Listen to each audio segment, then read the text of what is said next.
And I think that's what's scary, is that she knows how powerful, she's felt how powerful he is. The fact that he's been able to find her in these visions.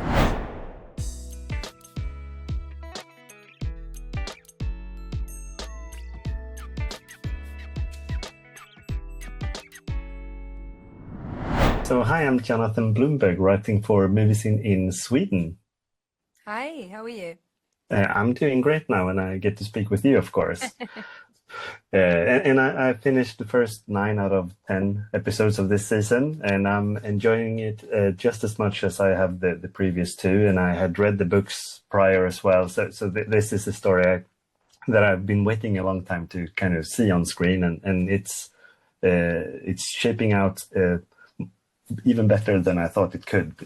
And your character is a big part of that, kind of how Goyer thought of keeping you in the story through this cryosleep invention of his.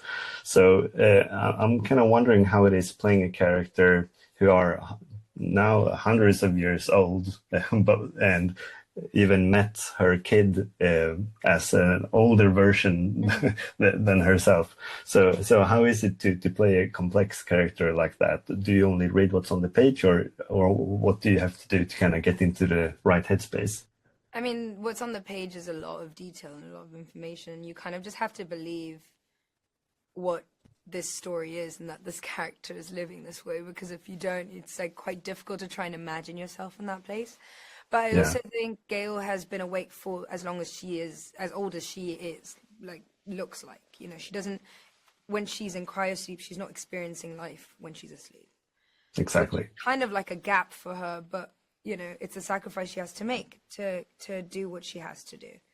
And so I think it's a really interesting concept. But she still manages this season to find a way to explore, like, her femininity and have a romance and be in a position where, you know, she's a leader and people are looking after her. And so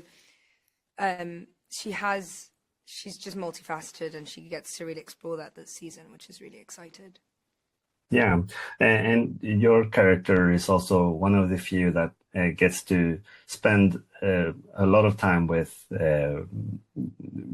Jared Harris, well, Harry Seldon, Yeah. on the different versions of him on the show. So how is it for you as a younger actor working with someone that has done all the things that he has done, and kind of being a sponge and watching him act as well? I'm guessing that that's the way you think of it, or how is it? Yeah, I mean, Jared's amazing, and he's really been so helpful.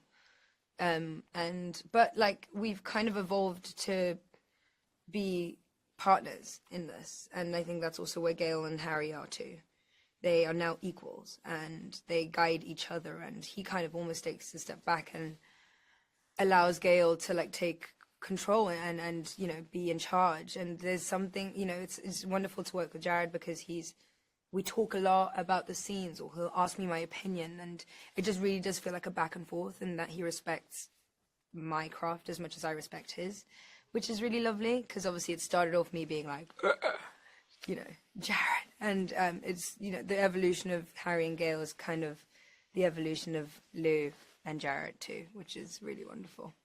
Yeah, and this is from as a viewer, from what I can tell, a show that actually spends a lot also on, like, on set designs and everything around the actors. I'm guessing to make it easier for you to kind of react as natural as possible. But can you speak a bit about how that actually is, seeing all these things for real on set? I mean, it's unbelievable. You know, the Beggars set is insane. It's beautiful. It's real. It's all real. I mean, it's parts, but, like, everything is kind of functioning. I mean, other than, you know, when we're doing the Prime Radiant, we don't really see it in person, so we have to imagine that. But other than that, everything is practical stuff, practical props. They've all got a mechanism of how it works, and, you know, the prop guys, like, know how these things work and how it functions, and they're like, you have to press this button and then that happens, even though it doesn't actually happen. And we're so lucky to get to do things in real life and to get to see these sets in real life and these locations in real life, because we don't have to imagine that much more, you know.